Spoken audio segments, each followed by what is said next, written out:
Are we live now?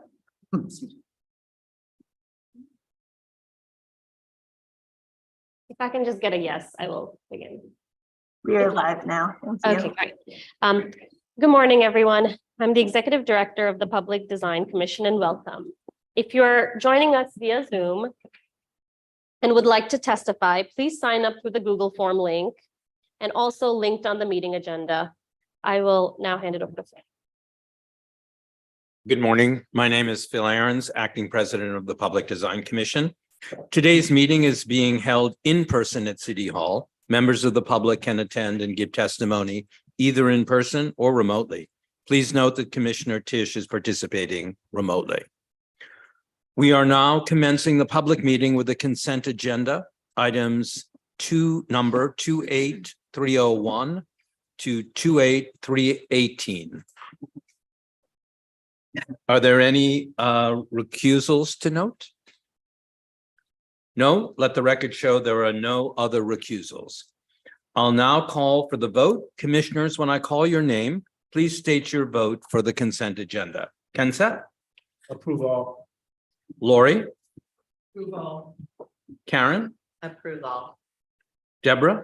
Approve all. Manuel? Approve all. Susan? Approve all. Ethel? Approve all.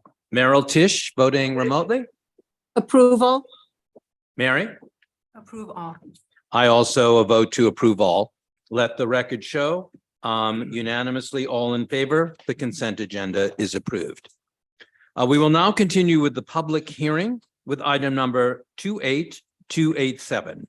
Inscription for the gate of the exonerated northern perimeter Central Park entrance at 110th Street between Central Park West and Fifth Avenue, Central Park, Manhattan. Per standard procedure, the applicant will give their presentation, then public testimony will be heard. Then the commission will ask questions, deliberate, and vote.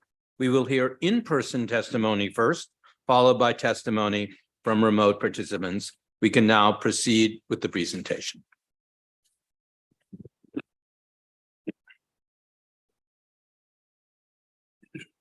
Good morning, commissioners and everyone. I'm Leona Nizio from the Central Park Conservancy. I'm here with my colleague, John Reddick. We're here to present a proposal for the inscription of the Gate of the Exonerated on the perimeter wall of Central Park to mark the naming of an entrance at the north end of the park on 110th Street. The decision to name this entrance is an outcome of extensive dialogue over the past 3 years with members of the community about the impact that the prosecution and incarceration of 5 youth from the community, formerly known as the Central Park Five and now known as the Exonerated Five, had on members of the community and their relationship to the park. So John will take us a little bit through some of the background on that dialogue. Thank you. Good morning. You can take a look here. You're looking at the northern end of Central Park. The parallel street at the top is 110th Street, Central Park North. To the right is Fifth Avenue. And you can see it's a major junction between Harlem, this mythic, legendary community, African-American community to the north, and Central Park. At the time, 3 years ago, we were coming to the community with the former Lasker pool facility that you can see there for a large capital improvement we're undertaking currently. We were dialoguing in the design development period with the community. Initially with the Parks Committee of Community Board 10, and then eventually we had to present to the full board. Like I said, it's 3 years ago. It was a time when the city in particular was looking at commemoration. The discussion of commemoration was very much in the public realm of discussion. And as we presented to the community board, there was this real feeling of what are we going to do to address the Exonerated Five? And they looked back on the history of the park and how they felt excluded from the park by all the publicity during that period, sort of tagging of the youth in the neighborhood, wolf pack, all these horrible terms, not only stigmatized the 5 young men in our conversations that really felt that it stigmatized the Harlem residents, and also feeling that they were distancing them from activity in the park and what we were going to do to kind of address that. And the community board had done a study looking at various options, thinking about various things they'd like to do. They came to talk to us about that. And we kind of thought, well, what's something that could possibly go forward and kind of address their concerns. So out of that, a task force was developed with the community board, and we, in discussions with our office and looking at the history of Central Park, the focus of the community effort was to do this inscription in the northern end of the park. And so they've been working toward that goal for this 3-year period. And it's something that the community feels really sincere about and really would like to see go forward in this effort. And joining this, let's look at a little background as we draw from that history some other examples. So just by way of historic background, the gates of the park, which are not actually gates that open and close, the gates are the word for the entrances to the park. The original names of the Central Park's original entrances were named to really reflect the kind of democratic vision and purpose of the park. The idea was that the commission that created and originally managed the park named the original entrances to the park the idea was to kind of really reaffirm that the park belonged to all New Yorkers, also to welcome everybody who would actually come to the park and everybody the park would serve.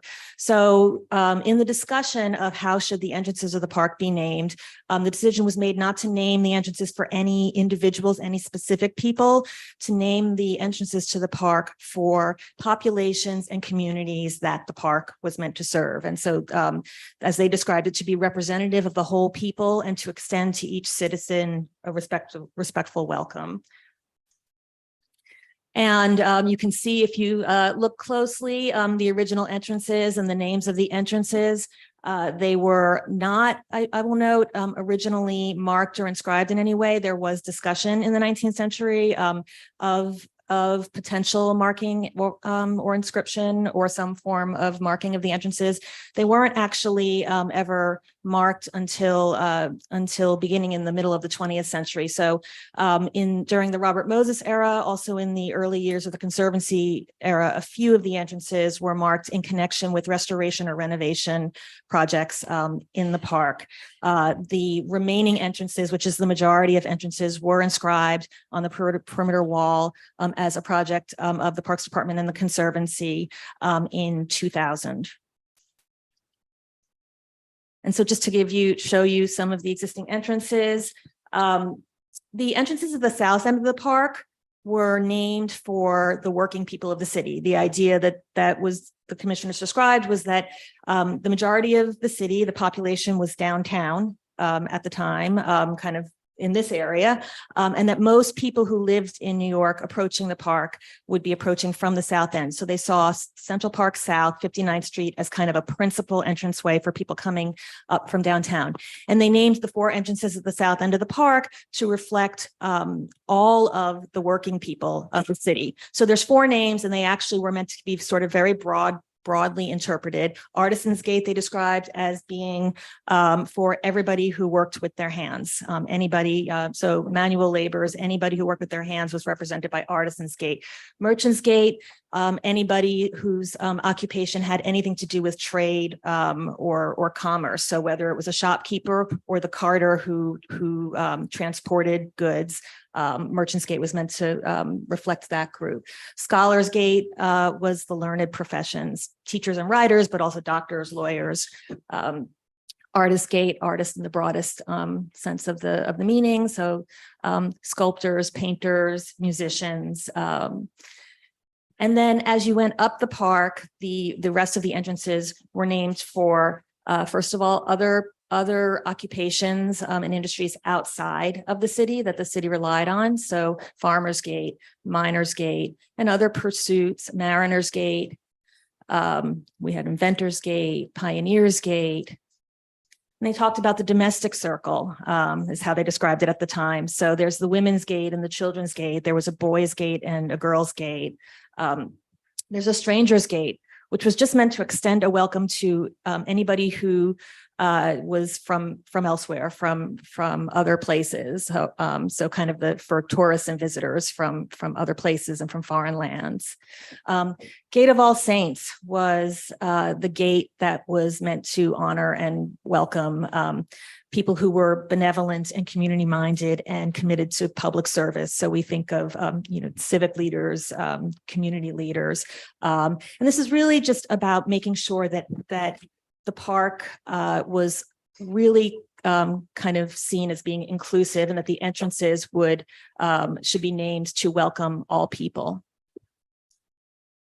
So the gate at 110th Street between Fifth Avenue and Malcolm X Boulevard or Lenox Avenue, that is proposed, that has been named the Gate of the Exonerated by the Parks Department, and that we're proposing to inscribe, is not one of the original entrances to the park. So there have been entrances added in the years since 1862, a few in the early years, mostly during the Moses era, as facilities such as playgrounds and other recreation facilities were added, and circulation and entrances were added.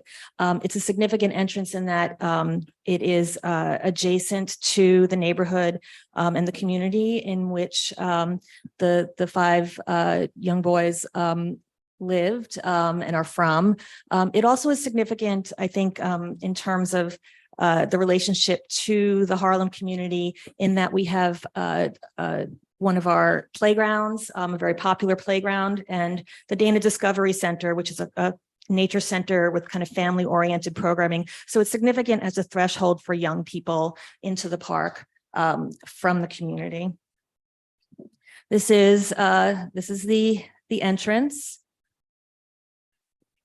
And just an elevation showing the inscription.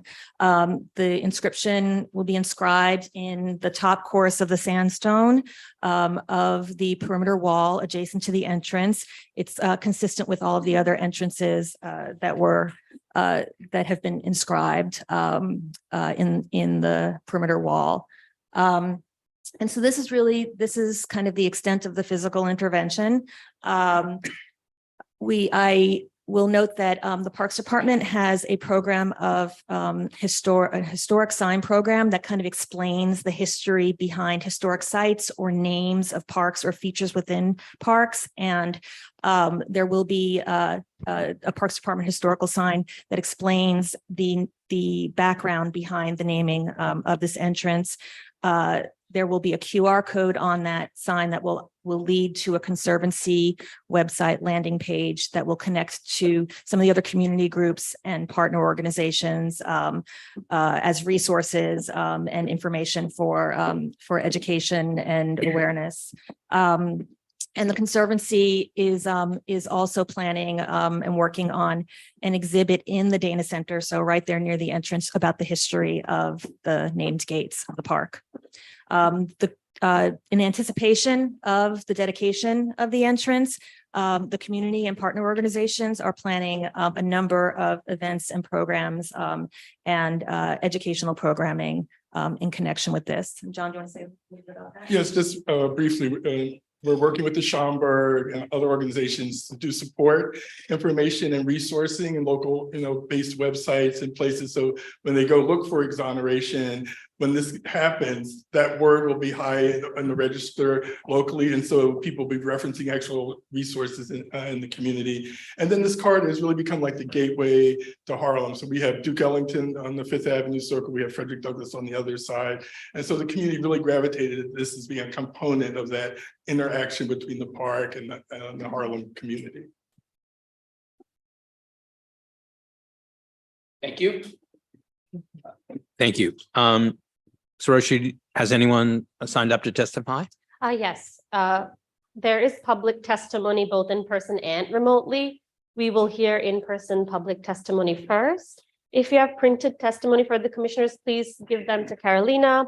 If you're participating remotely, please email them to our Design Commission at City Hall email address. So the first person I have on the sign up list is Terry Wisdom, followed by Sharon Salam. Please come up to the front and speak into the, oh, sorry. Yes, that would be great. To Ms. Sharon to go first, if that is okay. That is okay. And I. Thank you. Thank you so much. If you could, thank you. If you could come up and speak into the microphone, and we have a 3-minute time limit. I will turn on this timer, so you are also just, I am aware, you don't have to be aware. No, thank you. Good morning. I am Sharon Salam. I'm with Justice for the Wrongfully Incarcerated, and I'm the mother of Yusuf Salam from the Central Park Five. I have been working on this gate and gate concept for 5 years. And when I started thinking about this, we thought about it as, you know, something for the Central Park Five, and then we looked at the wider community. And we saw that there were a number of people who were also incarcerated, and that there was a need to expand something so that people who were incarcerated and had exoneration issues could also be included within this. And we were very fortunate when we spoke to the Community Board 10 regarding this, that they were readily available to absorb this concept into their planning as well. And we started working along with them and others within the framework of making this a reality, because we had all kind of grandiose ideas. At one point, we wanted to have statues, and we still do, but we realized all our people are still living. So we had to move on from that, and we had to grow as we moved thoroughly through this process. This gate of the exonerated will be a gate of the first of its kind within the United States and possibly in the world, that speaks to the idea of exoneration people, exonerated people, wrongfully incarcerated people, people who fall under the radar and oftentimes do not have access to the services that are deserved by them once their exoneration has happened. It's almost like you come out and like you're starting all over from scratch day one, you were just born. You know, where do you get a job? Where do you live? How do you feed yourself? All those types of things become new, and they're new not only for you, but for your family as well. And when those types of things happen, we have to look at exoneration as a total concept that's all impacting of our community. Because right now, one of the largest populations of people who are incarcerated are people of color and people who are Black. And when you look at that concept, you say to yourself, well, how do we heal this? Because somewhere we're going wrong, and we got to sit down and fix it somehow. But most people just see every now and then one person come out of jail who has been exonerated, maybe once a month, maybe twice a month, maybe every 6 months, but we see them and we think of them as an anomaly. This is that thing that happened, but it's not really the systemic problem that exists in our society today that we need to work on to fix and to change and to cure. This is part of that cure, just saying this gate of the exonerated speaks to people who have those issues, whose voices need to be heard, and they exist.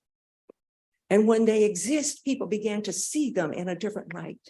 It's almost like one time, many, many years ago, many, many more back, I used to be pregnant. Before that time, I would walk around, and I'm sure that there were pregnant people that were walking around too, but I never saw them. I only saw them when I became one. Then I saw, wow, one day it was like I'm opening my eyes, and there were a lot of pregnant people there that I had to see. This is what this gate is going to do. It's going to help people open their eyes. And when they see it, they'll realize that there are a lot of people out there who fit into this category, and that we need to do something to recognize and help these people mend their lives back together. That's what we're asking for. Something that says we see you.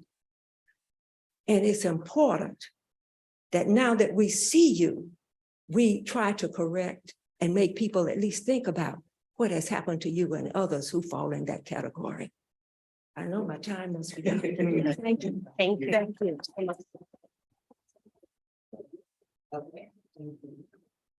If you could join us at the front, we have one more testimony in person Thank you so much. from Terry. Thanks.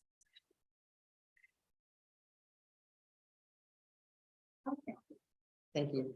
I'm I'm Terry Wisdom, and I'm a member of the Harlem community for about 42 years.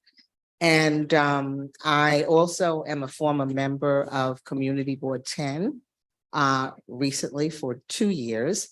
And when I came on to Community Board 10, I joined the Parks and Recreation Committee. And one of the reasons when you come on to community board, as you know, you get choices for what committees to go on. So I went on that.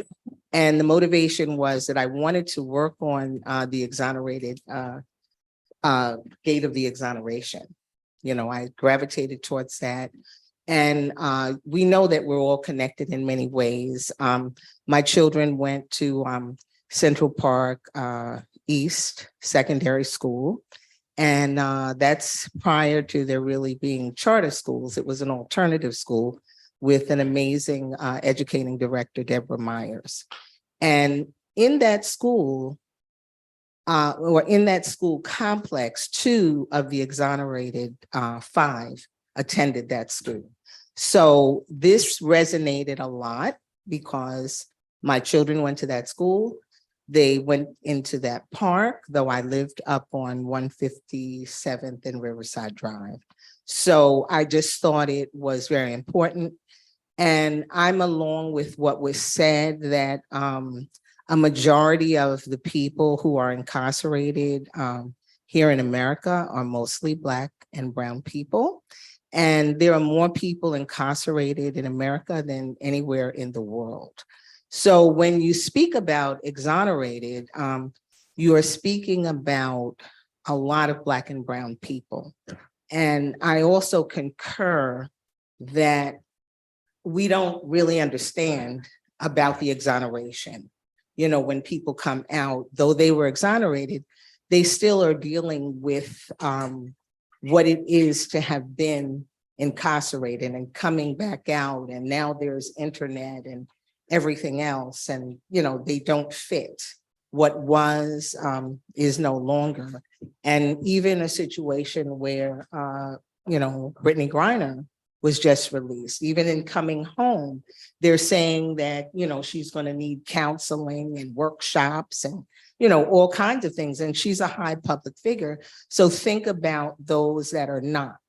So I think that this is very, very significant. You know, I also think that this is a case that was heard around the world, and it was heard around the world. It amplified by then businessman Donald Trump, former President Donald Trump, who took out a full-page ad in the New York Times calling for the death penalty for these 5 children. So we have to look at that in terms of the national and international. And I don't think even with the exoneration that he has concurred that this was worthy of exoneration. So I think that we have to look at the systemic racism that exists in our society, and we have to fix it because it impacts all, you know, not just the Black and brown people who may be being victimized, but it impacts everybody in terms of the circle of our society. You know, there needs to be understanding. And if we look at Central Park, interestingly, there is an exhibit in there, the Seneca Village exhibit, and that really represents a lot of people who were also Black and brown, who had homes that were bulldozed and they were paid a penance to go. So this park represents something. And I believe that it was initially for, you know, to model in Europe and wealthy people to take their children around in prams and all of that. So we've got to look at that. And I feel that there's a racial divide in Central Park. And this situation with the situation that happened to the exonerated five magnified that, because people were afraid for their children to go into the park because they didn't know what would happen. And there weren't only five, there were 100 young Black and brown men who were arrested that night. Some of them might still be in jail because we don't know who they are. And we know that our district attorney just exonerated a sixth person. So we got to look at this. I think this gate speaks. So sorry, we're at 5 So minutes. thank you. Thank you I very much. appreciate. And I'm in favor. Rebecca, do we have remote testimony? Yes, we have remote testimony. I'm going to call the names in the order that they're signed up in our Google Sheet. We have some folks who've signed up more than once, so I'll call your name in the order where you first signed up. So first on the list is Rebecca Brown. I've requested to unmute you. Does that work? Great. So please try to keep testimony to three minutes. Thank you. Absolutely. Good morning to all of you. My name is Rebecca Brown. I'm the Director of Policy with the Innocence Project.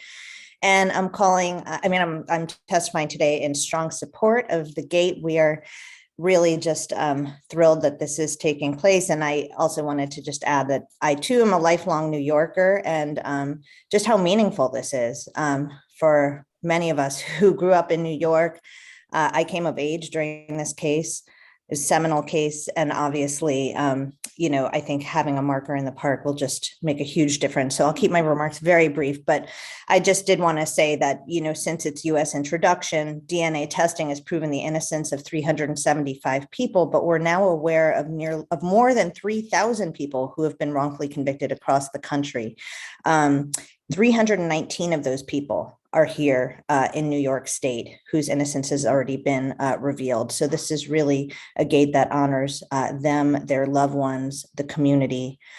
Each time a person is wrongfully convicted, the person who actually committed the crime eludes detection, as was the case in the notorious Central Park jogger case. And to be clear, wrongful convictions benefit no one, but perhaps the person who committed the crime.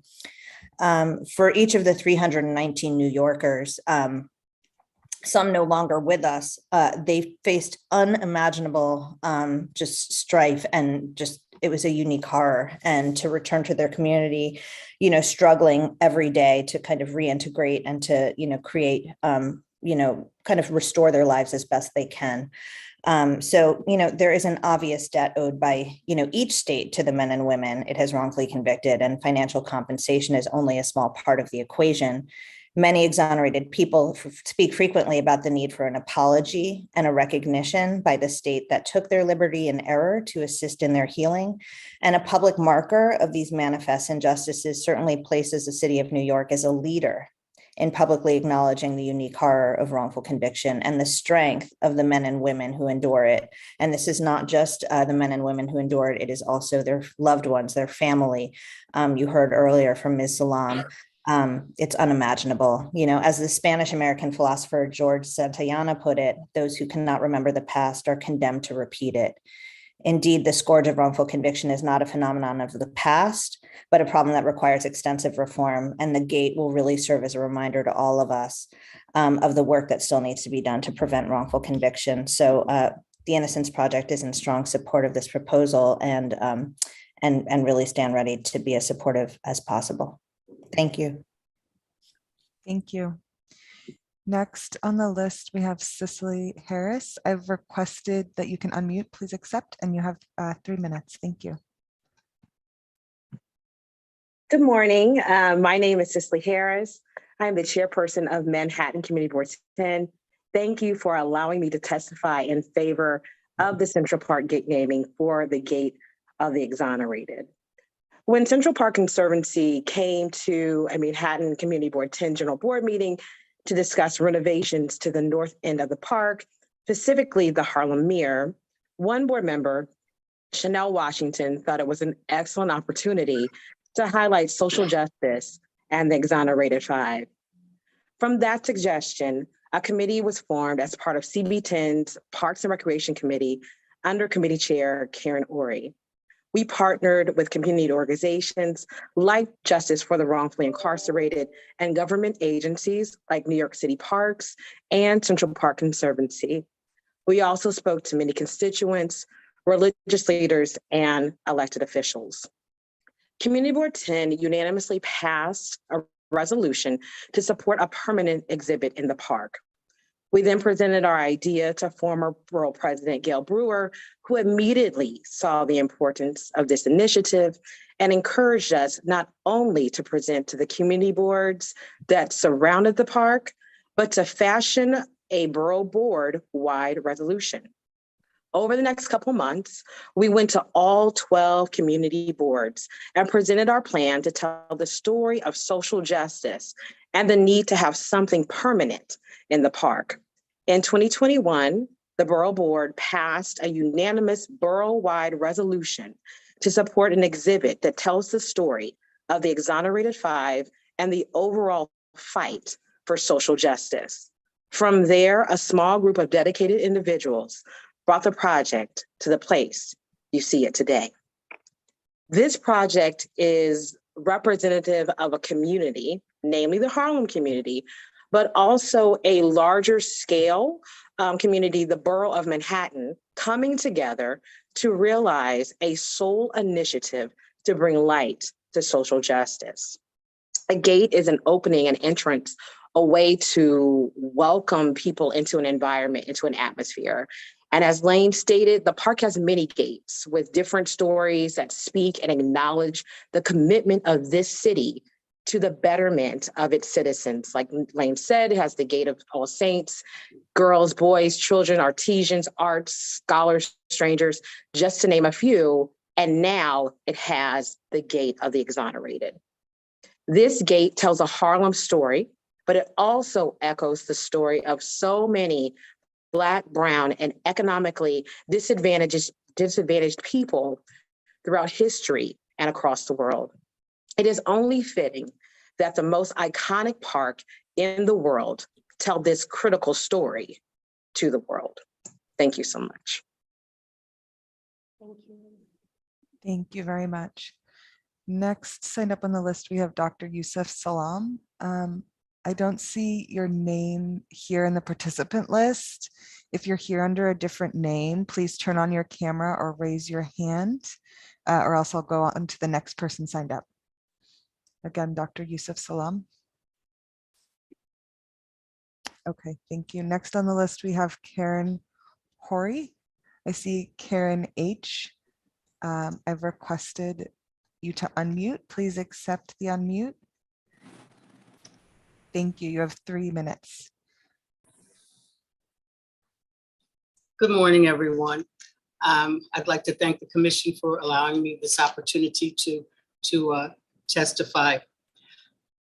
And I'd just like to say, again, my name is Karen Ori, and I'm the chair of the Parks and Recreation Committee of Manhattan Community Board 10. And I'd just like to corroborate our community board chair in stating that the inscription for the Gate of the Exonerated at the northern perimeter of Central Park entrance at 110th Street between Central Park West and Fifth Avenue in Central Park in Manhattan is profoundly significant and a meaningful social justice commemoration, and it is supported by the community. Manhattan Community Board 10 has thoroughly vetted this community concern since October 2019. Our vetting process has been comprehensive and diverse. We developed a statement of objectives and goals and presented to all of the 12 boards and the Manhattan Borough Board. We have garnered support from all of the 12 Manhattan community boards and the Borough Board. And additionally, we have the support of city, state, federal elected officials, not-for-profits, and community stakeholders. We unanimously passed resolutions in 2020 and 2022. Most recently, the resolution to support the Gate of the Exonerated on October 5th, 2022. Manhattan Community Board 10 is strongly in favor of this project. Thank you so very much. Thank you very much. Next on the list, we have Tahani Abushi. They emailed to say they weren't sure they'd be able to attend. I don't see their name, but I wanted to just give space. Is Tahani Abushi? I see an iPhone without a name and a few others who aren't signed up. So if you are on, please raise your hand or turn on your video. Okay, next we have Jacob Morris. Please accept the request to unmute. You have 3 minutes. Thank you. I'd like to recognize the great work that was done by everyone who was involved in making this happen to this point.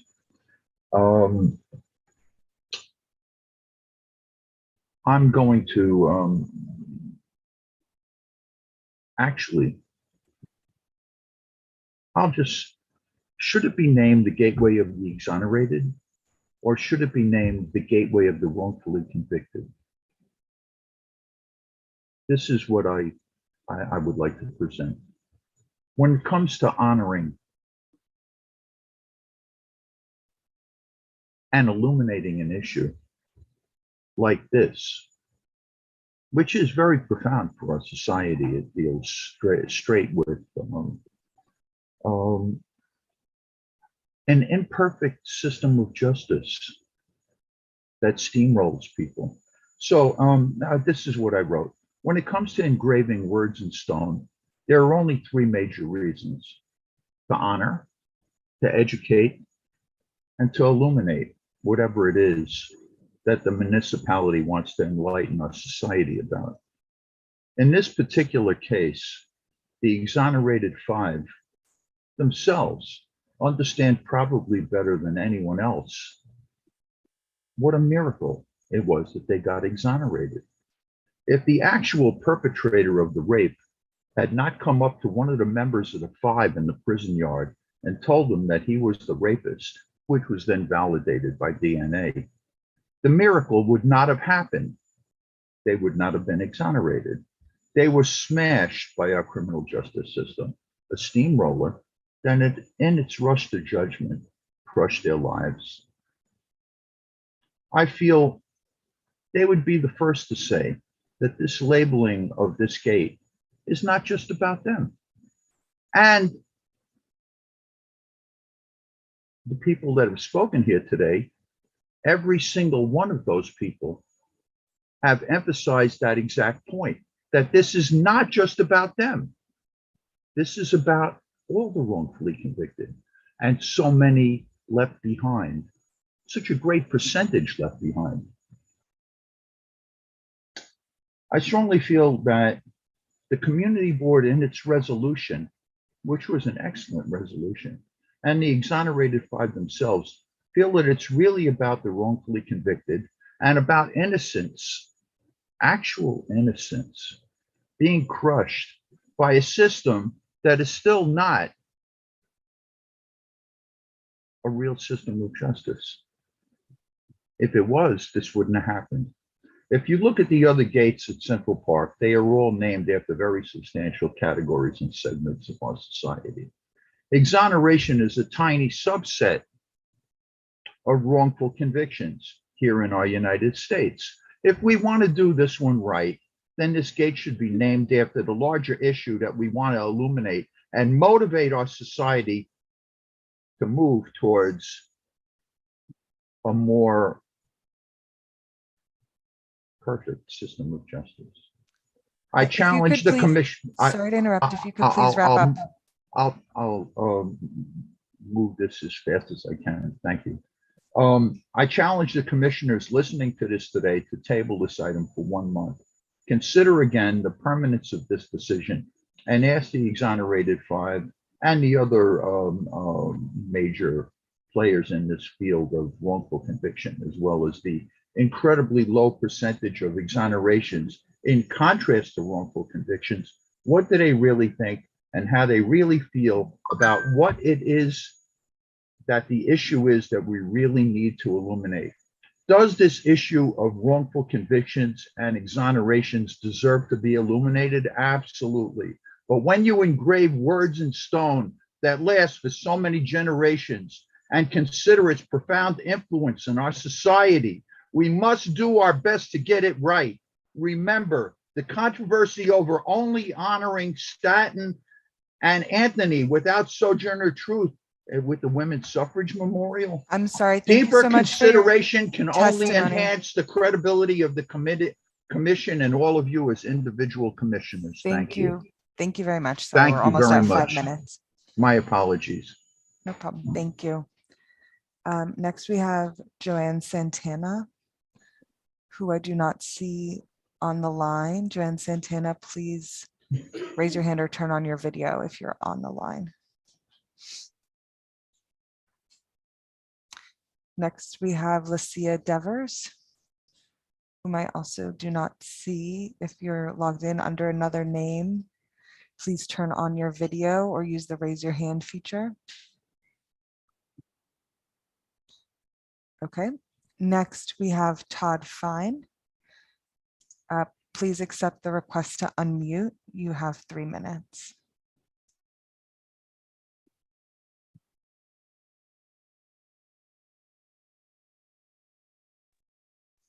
Do you see the request to mute? Yes, I have. Thank you. Yes, hello, I'm Todd Fine. I'm the president of the Washington Street Advocacy Group, which advocates for public art in New York City.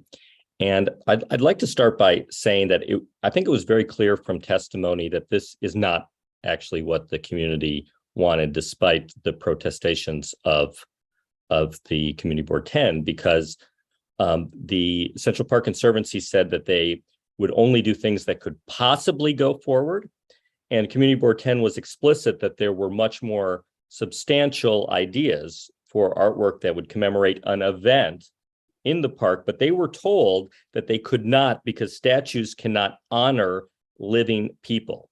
So there was a bureaucratic maneuver here to de-emphasize this, to make it something less substantial, less tangible, which we have to acknowledge because it goes against what we're all saying, that this phrase is a great attempt to honor maybe people or maybe an event or maybe a category. There's total confusion about what is going on, which is part of why this is an ill-considered process based on expediency. And it shouldn't have been considered honoring people. In fact, if it was honoring people, there's a contradiction, because then we explicitly acknowledge that we're contradicting the debate that occurred when Central Park was founded, that these categories are not to honor specific people, and actually had to fight against the effort to do that. So we're in a double bind here.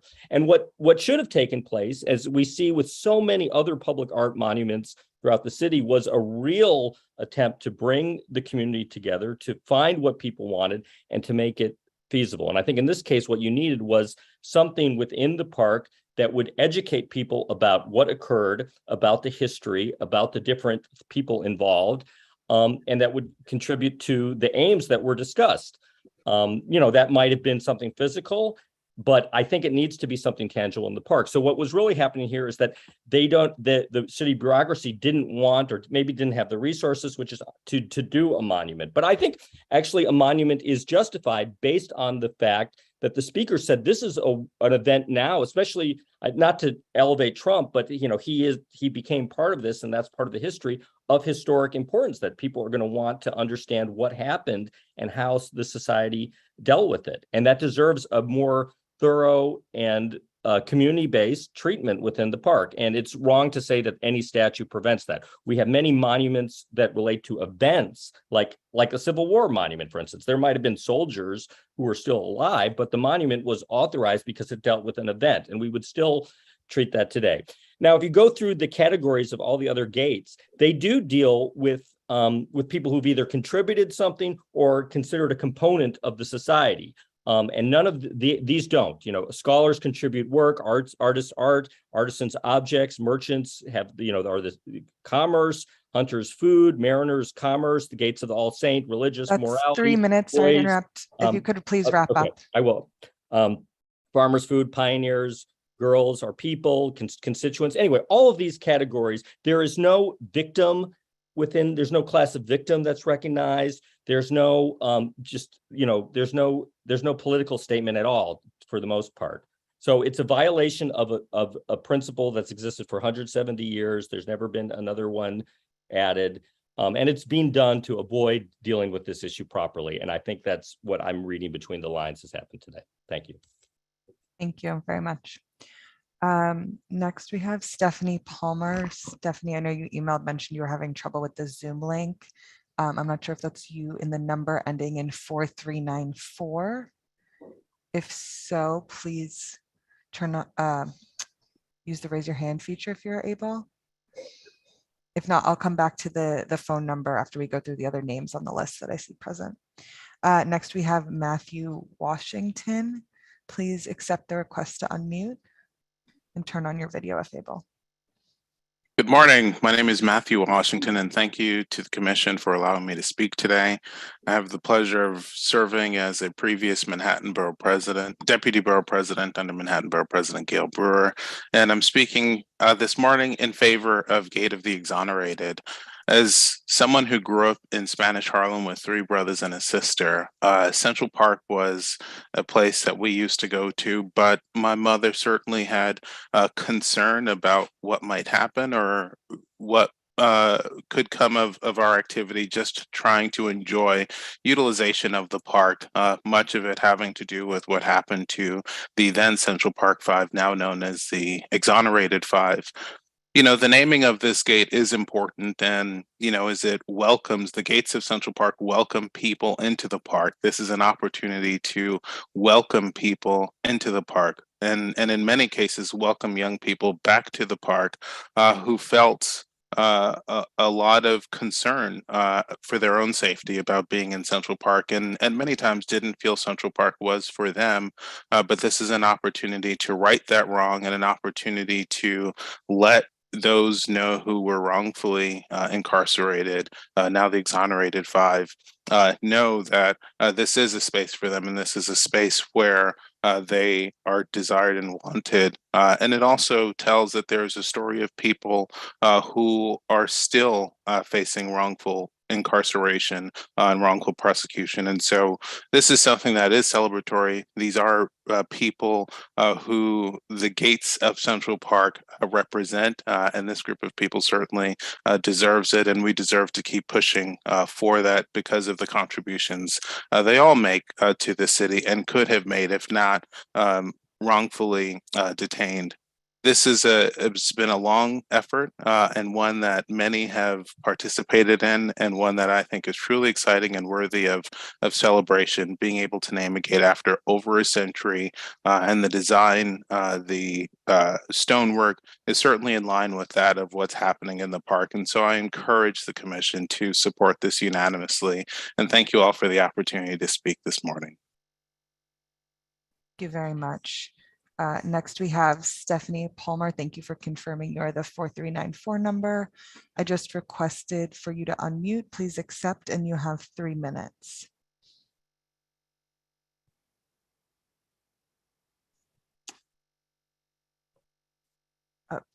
Stephanie, I see you accepted the request to unmute, but we cannot hear you. Oh, there you are. Can you hear Great. me now?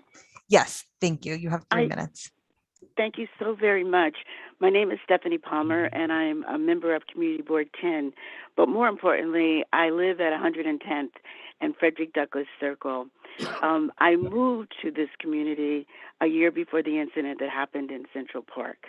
I was excited because I have a son and saw the park as a place where he could play. That was his playground in his garden. After that incident, I was hesitant to let my child play in the park. And I found myself challenged to explain to him why that was, why that couldn't happen. And so I have been working on this project with Community Board 10, specifically looking to develop curriculum around the exonerated in this project for teachers in the community so that they won't have that same struggle in explaining to young people across age bands what this means, how important this is. And I am personally excited that the gate will serve as a catalyst for continued healing in my community. And I just want to thank the commission for this opportunity. We are very excited, and as a history nerd, the idea that the gate, and this hasn't been done in centuries, is so exciting. So thank you so very much. I support it, my community supports it, and we're very, very excited about it. Thank you so much. Thank you.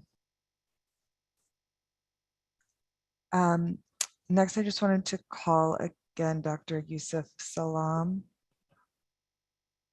Some other people just joined, so if you joined via another name, please turn your video on or use the hand feature. So that is through the list who've signed up, but I see quite a few others on Zoom.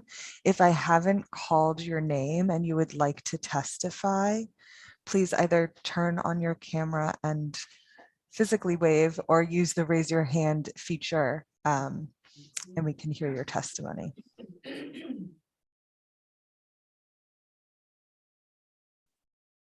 And Rebecca, if nobody else is on for testify, I do just want to give Yusuf more moments because he's actively trying to join and having technical difficulties. So if others want to testify, yes, please go ahead.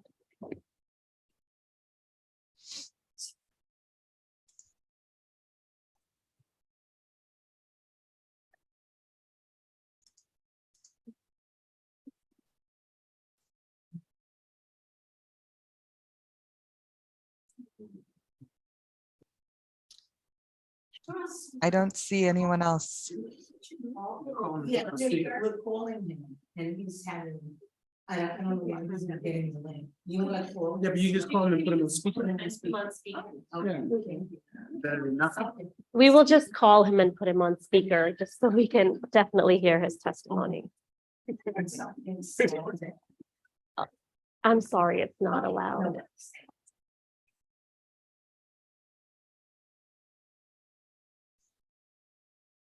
So while we coordinate that, just confirming that no one else on Zoom has indicated they would like to testify. So that concludes the remote testimony. There's a Joanne Santana who's trying to go on also. And somehow she was in the. You're on, Yusuf.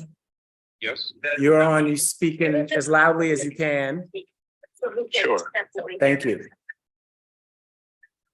You can start at any time now. I'm sorry, it's not allowed. Hello, this is Ken Seth Armstead. I'm commissioner among the other commissioners here for the Public Design Commission. Please begin now and speak as loudly as you can. Yes, can you hear me now? Yes. Okay, this is Dr. Yusuf Salam. I'm calling in regards to the naming of the Gate of the Exonerated happening on the December 19th. And as a member of the then known Central Park 5, having been run over by the spike wheels of justice back in 1989, I find that it is a really great opportunity for us to be able to participate in such a momentous occasion, restating and regaining the fact that it's not just singular individuals that have been put into the criminal justice system, but that there are so many people that have been exonerated and they need to be recognized. And as a member of the Exonerated 5, I wanted to voice my opinion to let you know that I am in support of this. And I thank you all for convening this particular hearing for this particular purpose. And I'm 1000% behind this, along with my family and community support. Great. Thank you. Do you have any other more statements to make? Just looking forward to a positive outcome. Okay. All right. Anybody have a question for Yusuf while we have him? Actually, we have one more testimony. One more. So we're going to conclude with Yusuf. Okay, thank you. There's And- one more person who great day. we're calling in. That's the sister.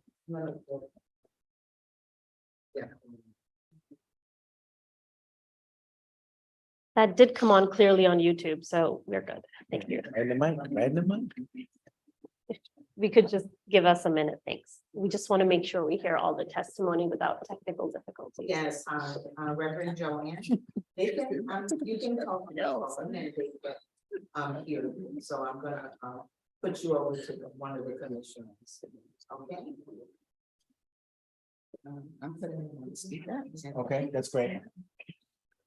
Hello, Hello? this is Kenseth Armstead, Commissioner among the commissioners here on the Public Design Commission. And please speak as loudly as you can. And you can begin at your leisure. Okay. My name is Joanne Santana, and I am the sister of the exonerated 5 Raymond Santana. And I am also founder and minister of Heal the Land Ministry International, and where we pray in the community and unite in the community for different issues. And I'm all for the gate of the exonerated. And the reason I say that is because it's a historical symbolic in the city. And number one, it's a beginning to healing within our communities, in our city, for a wrong that is made to a right. Right? And so what I say from that is, where do we go from here? They have been exonerated, and we're trying to make a right. And the justice system made a right from a wrong as far as exonerating them. But now we have to continue. And it's a beginning to bring healing in the community, number one, because in that time there was a lot of hatred. In that time there was a lot of division. In that time there was a lot of fear, where no one wanted to go in the park, as it was said, and I heard it was said, no one wanted to go in the park, right? And it's a lot of hatred against one another, right? To the families, to the exonerated 5, to in the community. But this is also a healing. This is the beginning. The gate is the beginning to a healing, to open the gate and allow people to unite again, allow people to see that there is hope in the justice system, to allow people to see that there is, in a wrong, there is a right, to allow people to see that there is justice, to allow people to unite within this, to know that we can move forward and that we too could believe in the system, that the system does work, even though it failed once, it does work and be right again. And so the city does need healing. And it's not only the city, but it's more than the exonerated 5, it's the exonerated. It's more than the exonerated, it's the community, it's family. And that's what we are in the city, right? We're a community. And so this is a symbolic, historic moment to show the people, yes, you can achieve things. Yes, you can move forward. Yes, there is healing. And so I believe that it should be done.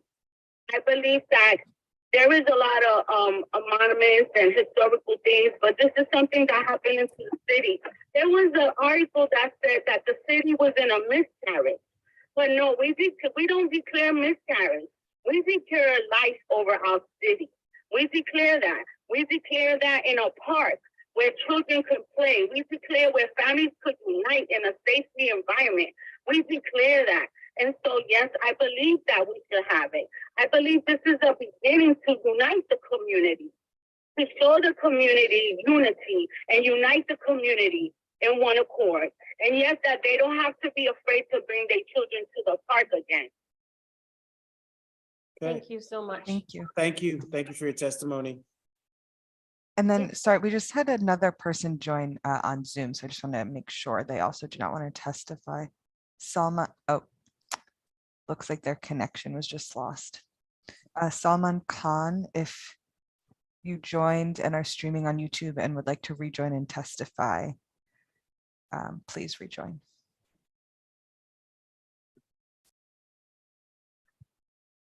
We'll give it another minute, and if not, I think that wraps up our testimony.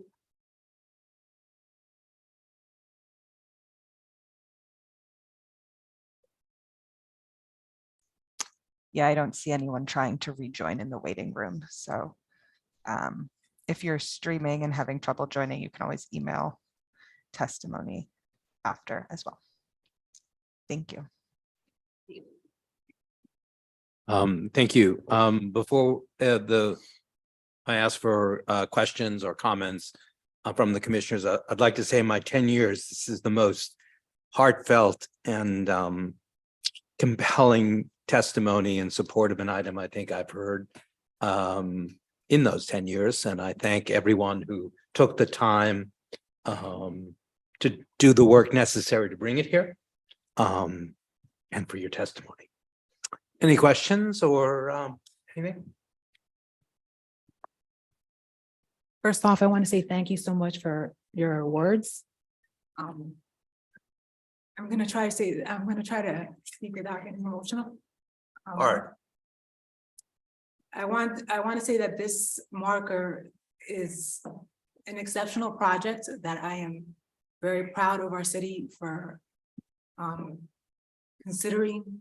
And I feel like, it is a moment of truth and reconciliation, not just for the exonerated, but also for the many, many young Black and brown young men growing up in the city. I was witness to this event when I was growing up in the city. I'm from New York and Queens, and this was a very serious event, and having brothers and understanding, and now being a mother of 3 Black and brown children, one of my greatest fears is that my children will not come home for this very reason. And I think that as a mother or as a parent or any person who is in support of community and engagement and serving the public, it is our duty to reflect on not just our own communities, but the community of New York City at large. And because so many things are amplified because it is New York City, it is a gesture for not just the city, but for the country to recognize and maybe perhaps the language of the exonerated, wrongfully accused is an issue for some, but I don't think so. I think that the fact that the word exonerated was chosen was a good staple for the full circle of recognition that something that was wrong is now been corrected. And that should mark an opportunity for all the citizens and all the people of the city and hopefully of the world to recognize that they should sympathize with our Black and brown children. Because, when do we stop being cute and start becoming a threat? And I think every year it just gets younger and younger. And I think it's really a problem, but I think that this is a small gesture to support that acknowledgement. And I agree with the families, and I think that this is a first step and an opportunity, and that it's, it should be done, and I'm excited about the project. Thank you. Anyone else? I don't have a question, but I just wanted to make a statement. I wanted to thank you guys for coming in to do your testimony and for sharing your ideas with us about how this Gate of the Exonerated will help you to begin a process of healing in a broader way. Over the weekend, I really couldn't sleep, and I had to explain to my stepson, Yusef, who's 6, like why I was upset over the weekend, because I was thinking about this. And I remembered I came to New York in 1990, and I was guilty. I arrived in New York and I was guilty. I remember the police, I was on the street and they said, you have to walk in front of us. And I don't know what would have happened to me if I hadn't walked in front of them. I was just on the street in daylight. And then you walk in front of us, you can't be behind us. This was terrifying for me. And so I'm not someone who was innocent. I'm still being exonerated. The first time I came to City Hall and you all were here, they wouldn't let me in the building. I was on the list. I showed them my ID, and I was not allowed to walk into this building dressed like this, which is how I dress. I dress like the people I serve. And they wouldn't let me in for 20 minutes. They had to call someone in the building, even though I'm the commissioner, I had to wait. I was not innocent. I had to be exonerated. So the gate of exonerated is not just your son. It's not just Yusef, my stepson, Yusef Olashola, who's very cute, by the way. He's very innocent. He totally is. But he has to be exonerated. I have to be exonerated. So the gate is broader than the 5, and I think I'd like to speak to this. Of the 11 persons, 1 was against this language. We have a problem in this country of perpetual punishment. If you are convicted of or even accused of a crime, you are perpetually punished. The exonerated says, yes, you are innocent, but we had to go to this process to prove that innocence. And I was born needing that exoneration in a country that shouldn't have that process. So I'm grateful that this has come to us with this language.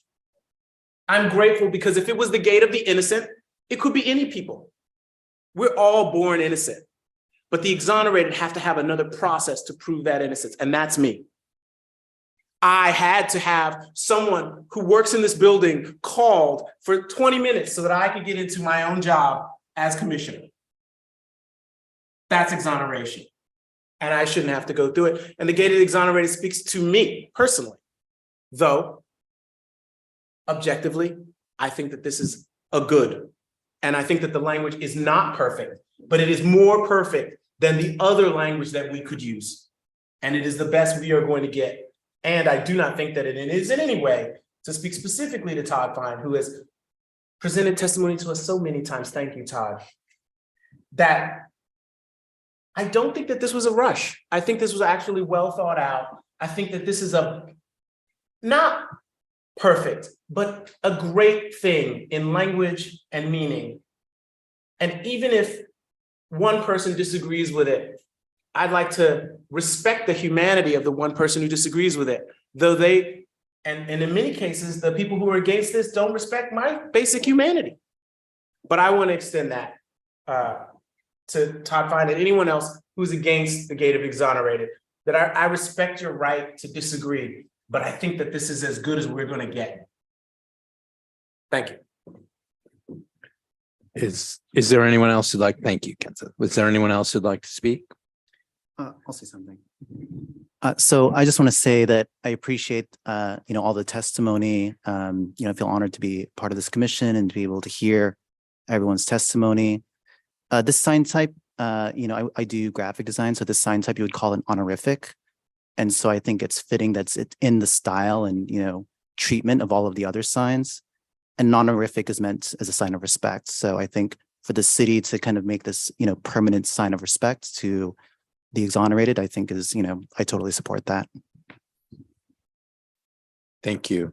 If there's no further comment, we'll take a vote on what's a really wonderful opportunity for all the reasons articulated around the table today, for a very emotional event in all of our lives for many, many reasons. So this is item 28287. Commissioners, when I call your name, please state your vote. Kenseth? Approve with great joy. Lori? Approved. Thank you.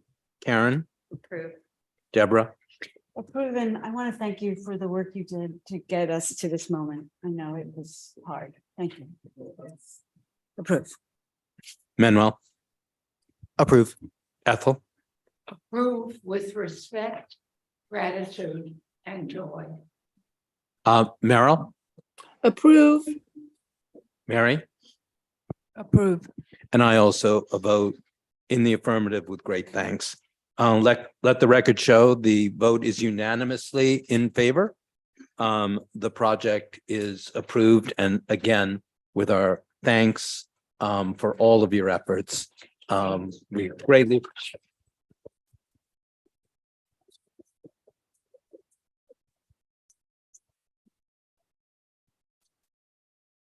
I will now move on to the committee meeting. Thank you again.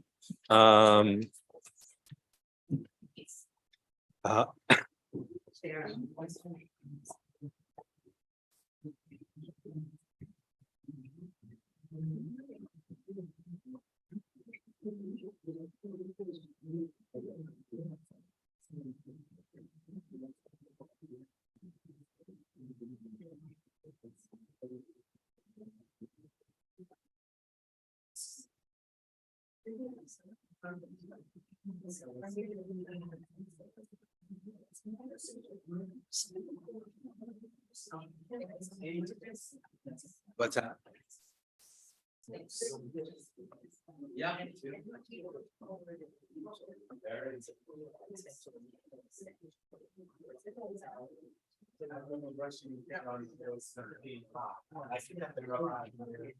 Right, and who we are need by.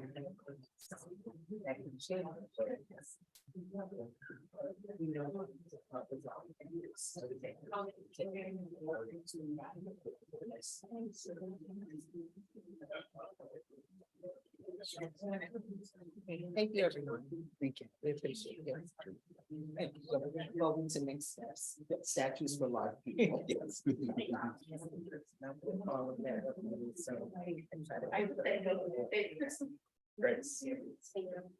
Yes.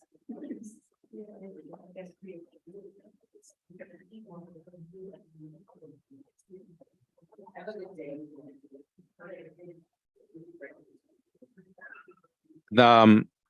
Thank you all. This committee meeting is for the preliminary review of the construction of an offshore wind operation and maintenance building and the adjacent site work. South Brooklyn Marine Terminal, 2nd Avenue between 32nd and 34th Streets in Brooklyn. Thank you. Go ahead. Good morning, commissioners and staff. I'm Gail Rothstein from EDC. We have a few presenters for the project today. From EDC, Colleen Chan will start off with an overview of offshore wind. From Equinor, Calvin O'Brien and Brian Turner will speak to you about Equinor's role in the project. And then from Jacobs, Al Consoli and Gloria Duque will lead you through the proposal. Thank you. Thank you. Morning, everybody. Colleen Chan from EDC, providing a very brief overview of the offshore wind initiative.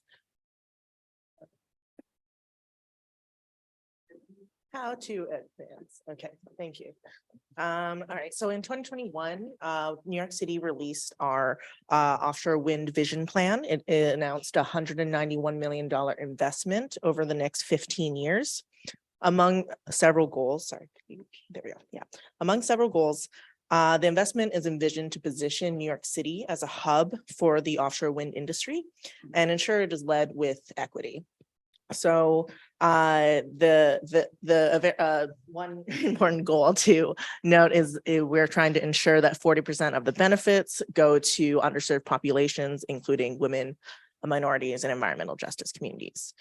This plan is also supported by 3 core strategies, including developing industry-leading sites and infrastructure to support the offshore wind industry, as well as the workforce and business development and education programs to train, transition, and uplift New Yorkers to meet the opportunities coming ahead. In brief, offshore wind turbines harness the stronger and more consistent winds offshore and convert that power to renewable electricity. The power from these turbines travel through long undersea cables and eventually meet onshore to connect to the local grid. As you can see on this map, there are many wind lease areas in the ocean in the northeast region of the US. At its closest point, these wind lease areas are about 14 miles off the coast, but most are much further away. Equinor's Empire Wind 1 and 2, as you can see, very close to New York City, as well as Beacon 1 up here in the larger cluster on top are tied to the South Brooklyn Marine Terminal project, but are part of obviously an ecosystem of wind initiatives happening in the Northeast.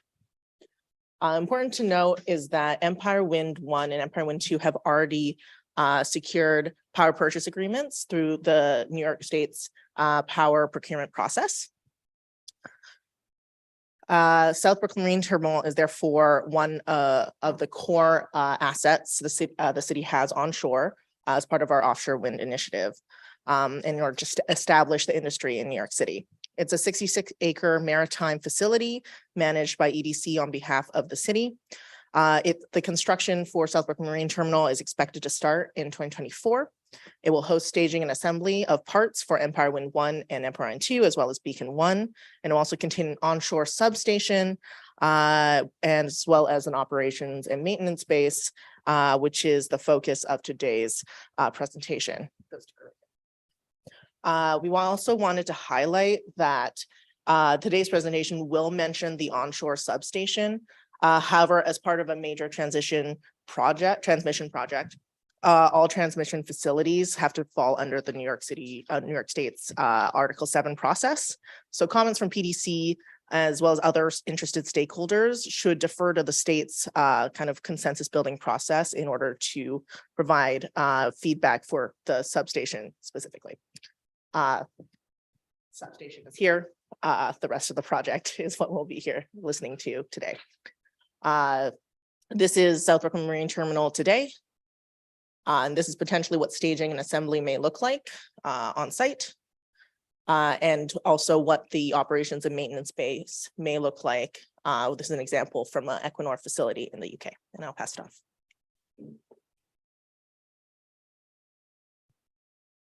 Thank you. Hi, I'm Brian Turner with Equinor. Just wanted to give a quick introduction on our involvement in the project before I pass it off to our architect who will go through it. So as Colleen mentioned, Equinor is a broad energy company with a net zero target for 2050. And we're a big player in New York State's offshore wind industry. And with a 50-50 partnership with BP, Empire's wind and Beacon wind projects will deliver 3.3 gigawatts of power, renewable power to New Yorkers, powering 2 million homes. And the big part of that, as Colleen mentioned, is South Brooklyn Marine Terminal and this long-term operations and maintenance base and the substation where Empire Wind 1 cables will come in and power into Gowanus Bay. So this is a very important project for Beacon and Empire Wind projects for the O&M base. And we are looking to bring in not only with the staging area, but a $2.5 billion in economic development commitments to New York, 52 million in investments for this community, and close to 2,000 jobs will be developed. So with that, I will pass this off to Al, who will go through the design of the O&M base. Thank you, Brian. Good morning, commissioners, and thank you for allowing me to present our project to you. I'm Al Consoli. I'm a principal at Jacobs, and our team has been working with Equinor over the past year now to develop the concepts that you're going to see this morning. What you see here in the rendering is the O&M building is the one on the left, and the ONS substation is the facility that's on the right. Now, just so we put this in context, we know where this is positioned in Brooklyn. Our site is illustrated on the left-hand screen, in the left-hand image, excuse me, in the yellow, and the blow up of the neighborhood map shows us in context with regard to where we're sitting on the South Brooklyn Marine Terminal project site itself. Within Industry City, the O&M building will be positioned in such a way where it'll be directly across from 2nd Avenue on the opposite side of where the existing parking and rail line tracks are now. And I want to talk a little bit about the location itself. One of our criteria that we have to meet is that we are in a flood zone. So the way we've designed the building is we've taken specific flood mitigation measures into place. We're incorporating several aspects of the job where we've elevated the office space to a second level. So all that function will be on the upper level, about 15 feet above the existing grade.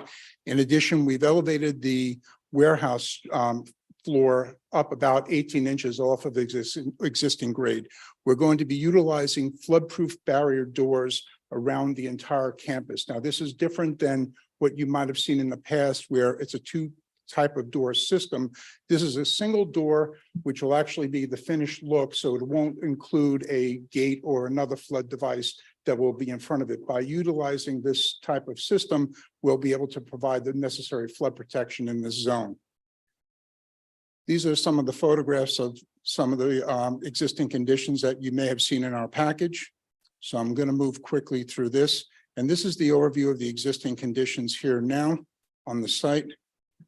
What I want to talk about next is circulation. Primary access to the site will be off of 29th Street and will be provided on the private roadway that works through the site itself. There'll be a pedestrian access point also off of 32nd Street. So the areas in green are the locations where our buildings will be positioned. The areas in beige are the component structure, and we have some temporary facilities that will be built for construction that'll be removed in the future. With respect to the pedestrian and vehicle circulation, this is an enlargement of those circulation movements. Again, the main vehicular movement will come off of 29th Street. That'll transverse north-south along that private road. There'll be an access point into the ONS substation as well as into the O&M base itself. There'll be a pedestrian cross-access point at 32nd Street, and you'll be able to get into the property at a control point within the entrance that's shown on the lower right-hand corner of the O&M base site. Now, one point I would like to make at this point is that this is a secure facility. The reason for that is it has to comply with the international shipping and port security measures. So in doing that, the property cannot have public access. So that's one of the things that I wanted to bring to your attention now in this discussion. Now, in our overall site plan, you'll see that we've positioned the site off of the road that's existing now, and we're going to provide landscaping around that, which I'll talk about towards the end of our presentation. But the building is situated in such a way where it's just south of an existing drainage easement that we need to maintain for the DEP. And the building itself is about 68,500 square feet roughly in total area. The right-hand side of the building will be the office portion, and the left-hand side will be the warehouse section itself. And the structures to the right are the ONS substation buildings. Our rendering shows a number of different finishes as far as the materials that we've selected for this project. We're going to be incorporating a white metal panel as the base color, and that's going to be interfaced with a Core 10 steel panel. Now, the way the Core 10 is set up is it's set up to accentuate where the entrance is and to highlight that location, which you see on the right-hand side. You'll see that there's a drive that goes underneath that portion of the building, which we will have on-grade parking underneath that elevated section. Again, that's where all the office functions will be. And on the left-hand side is the warehouse itself. We're incorporating the use of translucent panels to provide natural light. This will help with the daylighting in that space within the warehouse. We will also be utilizing large skylights on our roof, and we are currently studying the use of photovoltaic cells on the warehouse side of the building. We will be incorporating a green roof throughout the rest of the area over the office sections. This is a view from the street, which is basically right where the rail lines are now. You can see the entrance and how that will carry around with the translucent panels wrapping around the building.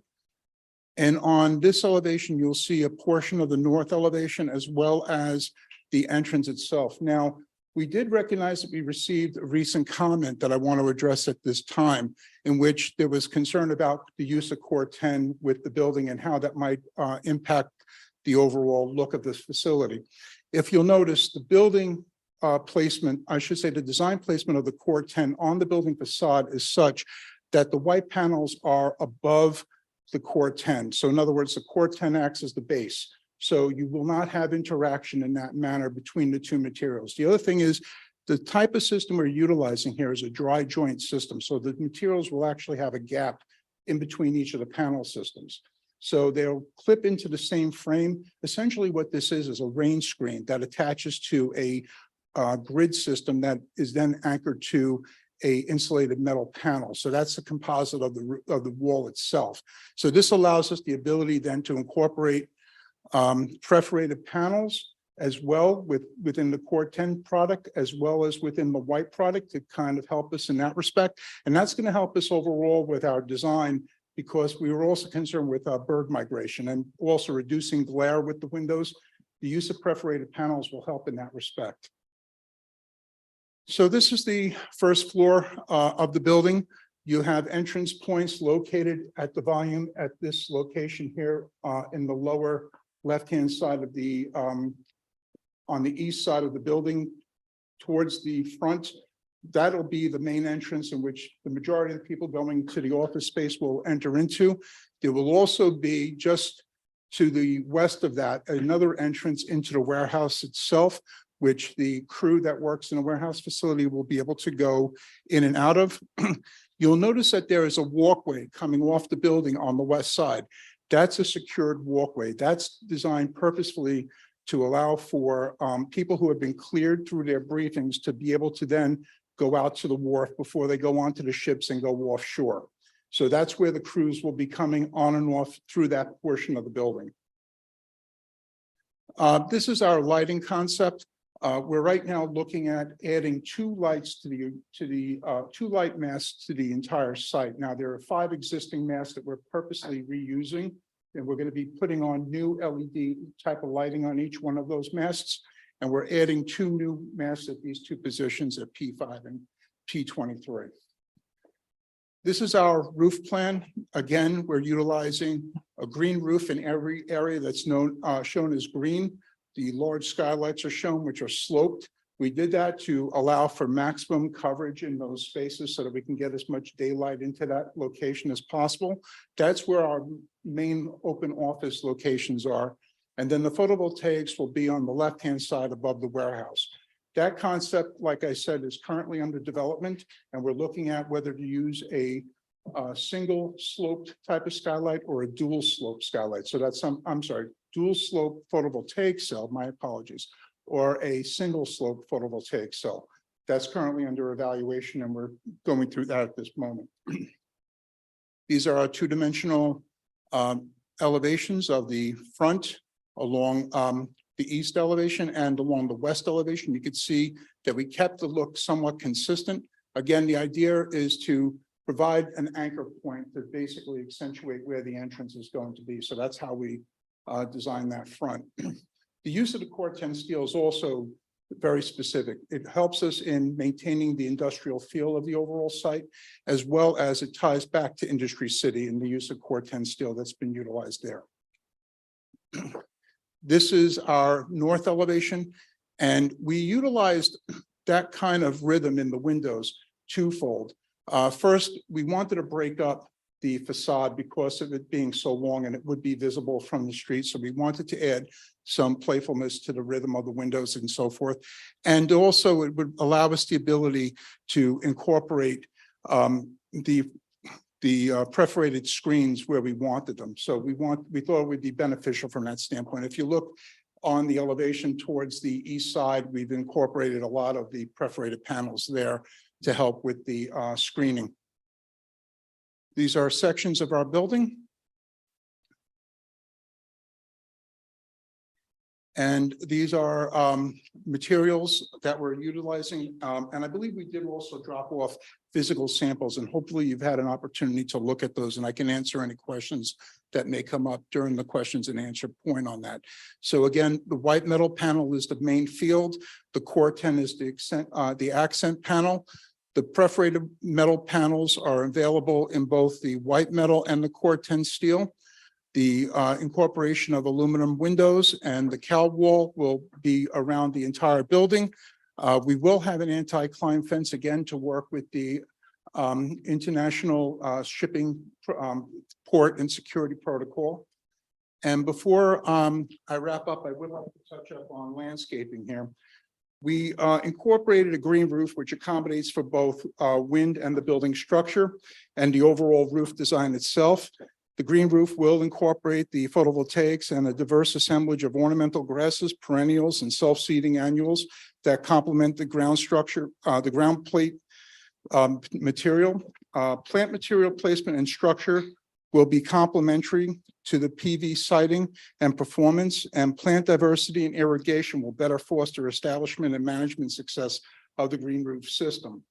The plan will be to use native and naturalized vegetation to prioritize the on-site and to increase biodiversity, to provide a stepping stone for habitat of winged organisms, and increase site resilience against saltwater intrusion.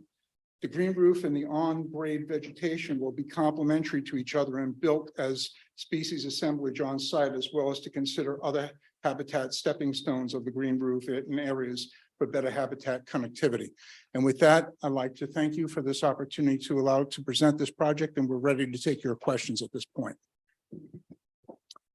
Okay. Are there any questions? Or Deborah, you look like you're ready. Yeah. I'm wondering if you could speak to. Put you on your mic. Oh, sorry, yeah. I'm wondering if you could speak to, this is a community that, this is public land as we started out. It's owned by the city of New York. So, and many of the people who live in the adjacent community will have had ancestors who worked on the piers. And so I wonder if you could speak to the process of bringing them into this, as I understand that it's a private, it's for security purposes, there won't be public access. That's understood. But this is very prominent as folks move along the Second Avenue, the Brooklyn Greenway. And so I wonder what your efforts were to make it clear that this has not been a privatization of a public asset. So I'm going to ask Brian to speak to that point. Thank you. If I can. You're welcome. We had the public community board meeting, and we've received a lot of feedback from them, and we're taking a lot of that into consideration and how to incorporate it, from fencing to access. We're looking and evaluating what is possible, yet still retaining the security aspects of it. And it was a lot of good feedback for us. In terms of being that, you know, as Al mentioned, we're trying to, you know, blend it in with the local, but also, you know, keep it as visible as possible. You had another part of that question. Well, what I was wondering is there's, I anticipate that Equinor will be, the amount of power that will be generated by the facility that this will service is substantial. Yeah. And it's a sustainable way to generate power, so that we all want that. And I imagine that you have visions of expanding in the area. So I want to just suggest that this first facility, it's very much branded with the company, and a more collaborative and kind of like open aesthetic that gives back more might go a long way to explaining what is the purpose of this facility, because right now that is opaque. Yeah. And the branding is corporate. So in the near term, we're in a design phase of this project, and in the near term, after having the community board meeting, we have plans to go back with them in February to address some of their concerns that we heard and their comments. So that's number one, to see how we can incorporate that.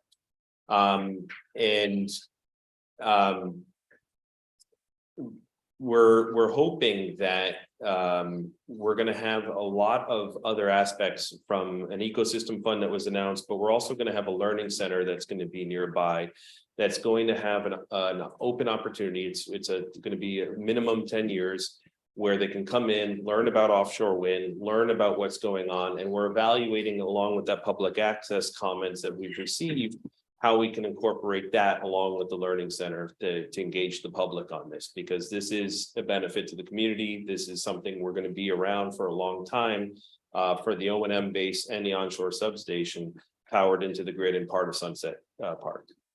That's great. Thank you. And I want to say we're all in favor of you using this and the other facility that is in development to provide education for community about this way of power generation. So we support that, and thank you for your efforts to hear and respond to that kind of feedback. Thank you. Kenseth? I want to thank you for your presentation. And as far as security concerns, I think, you know, obviously it has to be off limits because we can't have ports open willy-nilly. But that said, when it is that you have this learning center, you're moving into a neighborhood with artists. A third of the people who are in artists and artisans in Industry City. I was just there with my kids yesterday, and it's a fun place. So as much as you have a learning center there, which I think is fantastic, I wondered, if your neighbors are artists and people who make things, if you're open to having space in that learning center that is just for creativity, there are tons of artists making work about our solar future. And many people don't understand things through, many people do understand things even better through a creative lens. And so you're opening yourself up for more fun and more good relations with your neighbors.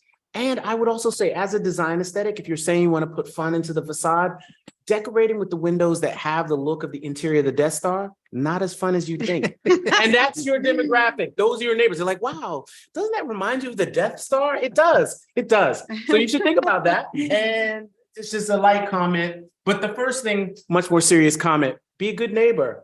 Have an openness to the artists who are right next to you. To respond to that comment, I'm going to pass to my colleague, Calvin. Hi, Calvin O'Brien, project engineer on the delivery for the ONM base. So specifically with the artist part, actually, we have spoken with Uprose quite a bit. We've committed with them to incorporate a mural into some part of the design. Now, where exactly and how, that's why you don't see it in the renderings yet, because we're working through that process. We want to make sure there's a lot of people are then going to want to be interested in how do we get involved in that, right? So we don't want to promise it on rendering today and then it moves around, right? And you're going to go through a percent for art program for the selection of that. Sorry, what the percent for art program, you're going to use that as a way to get the mural done? We haven't set up and apologies, I don't know what program that is myself personally. And then finally, as far as when you do get this facility made, having an ongoing art program, as opposed to a mural, which is static, that will engage your community and make you less Death Star-y, to use a technical term, right? Because you're having your community come in to one designated area that can be secured. If the whole thing is off limits, everybody's going to think that obviously this is something we all want, but we never get to use any part of it. So then you're having an ongoing every couple of months, even if it was as limited as every 6 months, where you have art that is a reflection. Pace Gallery has a show right now about water and a sustainable future by Taquaze Dyson. There are all these artists who are doing work that are engaged in supporting your efforts. And to use every aspect of the culture that you're in is, I think, one, going to make you, and almost all of your neighbors, 3rd Avenue, 4th Avenue, they're all, directors, creative people. The community was artist studios for some of the best artists in the world. My friend Leonardo Drew has a studio like only hops and a skip. And my studio was on that block until I moved it only 9 months ago. So if I were your neighbor, I'd be like, they're taking up the vast majority of our space to see the waterfront. At least we can have some access to them. It's a question about how you proceed as opposed to, that you have to do this. And so I'd like to respond to one of your questions. Yes. How we manage, A stranger. Hi. So several years ago, EDC, when Tom Finkelpearl was commissioner, decided to help out the Percent for Art program that could handle just so many projects a year, by mirroring that process and doing artwork proposals through an EDC managed format. So we have done that in a lot of places, the pavers that are going in now at East Midtown Greenway, the Met flood wall. It mirrors the Percent. It only involves cultural affairs in that Kendall will often sit on our panel, but we manage it internally by an art management. And I have a feeling more than likely we would take this on and do it internally along with the project. Great. I mean, that makes me feel a lot more comfortable. And I know what that process is. And I think it will open you up. Every time you engage artists, they see things that you don't see. And I think it could be a lot of fun. And for the community around you, they're not seeing this, and they shouldn't see this as something that's fun for them. But there should be like one little piece that they think is theirs. And that's what I want you to open yourself up to. Being a good neighbor. Yeah, I appreciate the comments. We'll work more with Gail on it, and the group doing the learning center, we'll feed that back to them as well. It would definitely help me to feel like this is a great project in the community. Yeah. Well, I think, Go ahead, Marilla. there are also, I think, 3 other assets in in Sunset Park, South Brooklyn, they're owned by the city, Brooklyn Army Terminal, which also has a lot of artists. Bush Terminal, which I think will have a lot of media creatives. So I think you could think of, this as a kind of, part of that too, if you wanted to make it seem, say, less private or less corporatized. And, kind of like, work on the kind of like equity of those other sort of centers, which are all owned by or run by that EDC as well. Yeah, no, I appreciate the ideas and the feedback. And we'll take it, like I said, with the Sorry. team doing the learning No center. worries. I'll feed that back to them as well and see what we can do. I have a few questions about the landscape. You spoke about and you have in this image here, a description of the plantings. I wonder if there was consideration of, we all know this is in a flood zone, it's going to flood. You have your facilities lifted up for that reason. There are many things that could be done in the landscape, like bioswales, like permeable pavers and other things that could be both useful in terms of flood management, but also like didactic in that they're there in a facility that's meant to create sustainable power. So I wonder if you considered any of those things in the landscape. Yes, and they are currently under evaluation at the moment. So those elements are currently being studied by our team. Unfortunately, our landscape architect is not able to be here in person. She's actually on the Zoom call, but she has developed a number of concepts, for the area that's on the western edge and how that will extend over. We do know that we need to provide for access to the waterfront for the DEP. So that's something that has to be maintained, and that's why that area is shown right now in that hatch pattern as a grayed out area. That might be a series of pavers or permeable pavers that could be, where grasses and things can grow through. So that's all under evaluation at the moment. She has designed a couple of different concepts for the back that we're working through with Equinor now. We hope to have for you at the final design stage. If she And wishes something to for- speak, she can on Zoom. We've unmuted her. Jade, are you there? Can you hear us? I am here. I can hear you. Oh, there you are. Hello. Yes, we can hear you. And see you. Yes. So we are considering all of the elements that you have that you are questioning. The bioswales, more of the green stormwater infrastructure elements. But we are looking at kind of that back waterfront area and trying to maximize kind of that employee experience. But we are looking at other ways that we can utilize the landscape to be more green infrastructure focused. So we are definitely considering that right now. It makes a lot of sense in this area. And do you have plans for the portion that's adjacent to the greenway as well? Because right now, basically the landscape as it is in the rendering that you have is a kind of like decorative landscape around the building. It really doesn't suggest a kind of continuity with the greenway or even with the entirety of the connectivity along the waterfront. So I wonder if in your next iteration, you might consider that some of that moves to the perimeter of the fence. I know your team is reconsidering the nature of that fence itself, so that it's a bit more generous to the people who are using the greenway for circulation. Is that, I guess I'm wondering, is that part of your plan?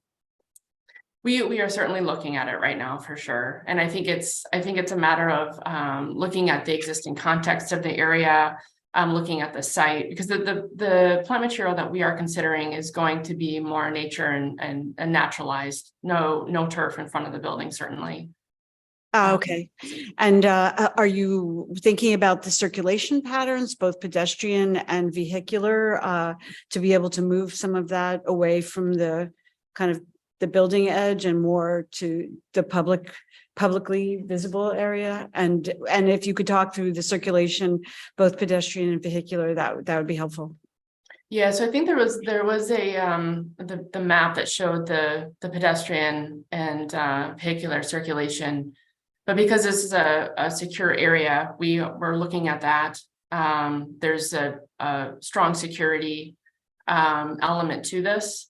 So we are looking at the arrival space and what that feels like from somebody who is walking or arriving on foot, and certainly what that, and then clearly the security and that arrival space for somebody arriving from vehicles. But we're thinking about there's clearly a very public use. of the greenway that's being proposed.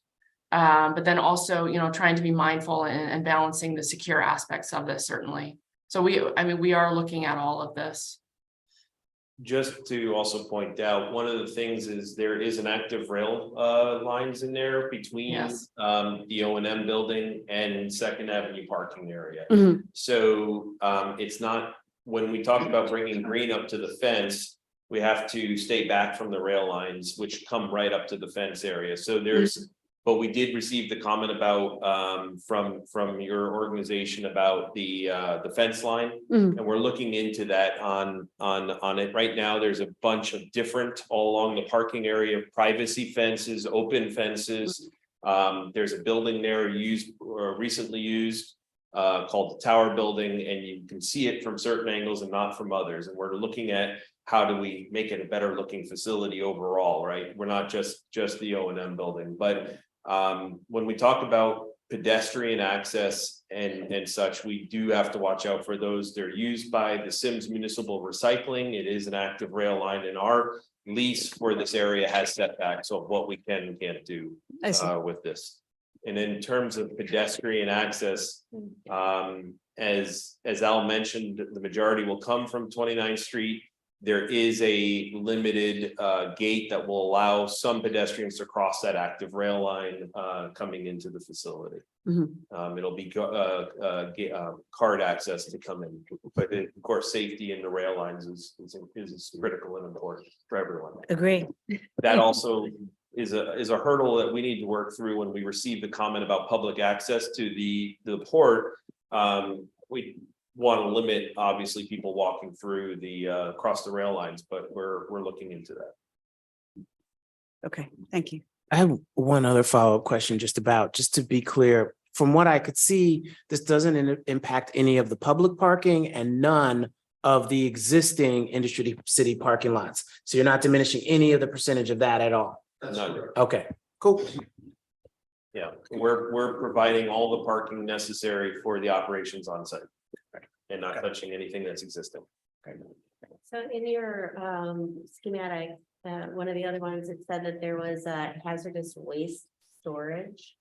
Can you just give us some details about how high that is when you're storing something there? So what is the elevation of that section? How high above the floodplain is that? That will actually be at grade, and there will be a series of perforated panels around it. Now, we do not have a full listing of materials that are going to be stored in that location. So it very well could be items like fuel, but anything that we put in there will be contained. If it has to be elevated, it will be elevated, but it will be a one-story structure. It's not going to be 2 stories in height. It's going to be 1 story in height and no higher than that. Small clarification, it's not hazardous waste, it's just hazardous material. So it's right, different connotation. So I just want to be clear there that this is for storage of things. We'll do oil. There is oil that you have to take out to the wind turbines, or gearbox oil and other fuels like that. So those will be stored in limited quantities there on site. So that's the location off of it from a fire protection standpoint. But it is a good comment around the flood elevation, and I understand where you're going with that concern. And so that's something to be elevated. Within that area, there will be elevated, such as our access. And there will be containment of any kind of spill containment that's required will also be provided within that space. Our architect commissioner Lori had to step out early, but I want to just relay her comments to you too. She said that she asked why a shift in material strategy was pursued across the north and east facades of the office area, noting that the interplay of the 2 materials of the north facade is more successful than the sectioned areas of single materials of the east facade. So she was wondering if the Core 10 could just be extended across the second-story office space similar to the other facade. Yeah, the main reason why we didn't extend it in the same manner, again, was to provide an anchor point for the entrance and to basically accentuate that is the main location. So we wanted the light field in between the 2 masses on each side. So that's why we designed it in that manner. We also incorporate quite a bit of perforated panels across that front so that we can maintain that monolithic look of the metal at those positions, but still allowing for fenestration at those positions to allow for a light. Do you mind just Sure. looking at it while it's? So Yeah. in the locations on the south, east and on the northeast, those are actually perforated panels. Okay. What I'd like to do is go to, you can see them here. So you see the whole corner is wrapped with perforated panels, but yet the core 10 is the entire field. So the reason for that is twofold. It allows us to maintain that mass all the way down. And the same thinking is on the other side, as well as to provide for the ability to have the fenestration behind it. Because again, this is a rain screen, so the windows would be actually instead of that. So that's the other reason. That also allows us to cut glare down. It helps with bird migration and so forth, so that we're not having, as many bird strikes, trying to reduce that as much as possible. So this area here. Correct. That's part of it there, right? And you'll see that the implementation of white is on this side here. Okay, so we're trying to use that playfulness, but again, we wanted the core 10 to be the locking point on the entrance and the lightness in the middle. The concern on the north side was a bit different because it's so long. We wanted to add some interest there. And the only thing that hasn't been addressed is the suggestion for a single fence design / plan strategy across the full Equinor campus at Second Avenue. And that came out from our interagency coordination comments. I relay that to. Okay, well, again, the fence is something we're going to continue to look at. There are specific types of criteria that we have to meet within that designation. So that's something that we'll have to look at, across the entire site. So if there are no further comments, maybe I could sum up, as this is a preliminary. First of all, I think we all applaud the programmatic use behind the building and in favor of sustainable wind, and understand that wind technology requires its attachment to land represented here. However, we understand the security concerns that are driven by the federal requirements of port security. But having said that, there are a number of serious issues raised by various commissioners that I think need to be addressed and attended to secure the continued support of this commission for this building. And those were well articulated by commissioners. But if I can remember them, obviously, a greater engagement of the building with the community and the artistic community that surrounds it, which is a very active and very important part of South Brooklyn at this particular point in time. And it's great to have an educational facility. It's great to have a mural inside, but it needs to really do maybe more than both of those things and have an ongoing sort of connectivity to that community so that it doesn't look like a Darth Vader starship that's landed obscenely on the South Brooklyn community. That's important. I think there are design concerns that were articulated as well by Lori, who unfortunately couldn't be here, and some very significant landscaping issues that Deborah articulated, and how this building reads as both part of its larger context. We're seeing one small part of even the wind, right, segment of it. The other is part of the Article 7. So we don't get to review that, but we would get to look at it later on to make sure that this was in fact an important part of that and consistent part of that. And I think it's important in the end to have a way of making it feel as though it's visually part of the community, even with the railroad in front of it. We understand all the constraints. So with all those constraints, Thank you. It's an excellent presentation and it sounds as though you are engaged with all the comments that you've heard. So that's a good sign. Kenseth, what did I? And there was one other thing, Karen, you brought up about the hazardous. Yes, and materials on the attention to those that we hazardous need materials. more Detail about how that containment will be done. Right, and how it looks. And actually a list of the hazardous materials wouldn't be bad. I don't think that that's asking too much, since you won't be producing any. What materials will you actually need? Very good. Does that address your point? Yes. Yeah. Very good. Thank you. Okay, well, thank you very much. Thank you. Appreciate it. Great, good. And that concludes our meeting for today. So with that, the meeting's adjourned.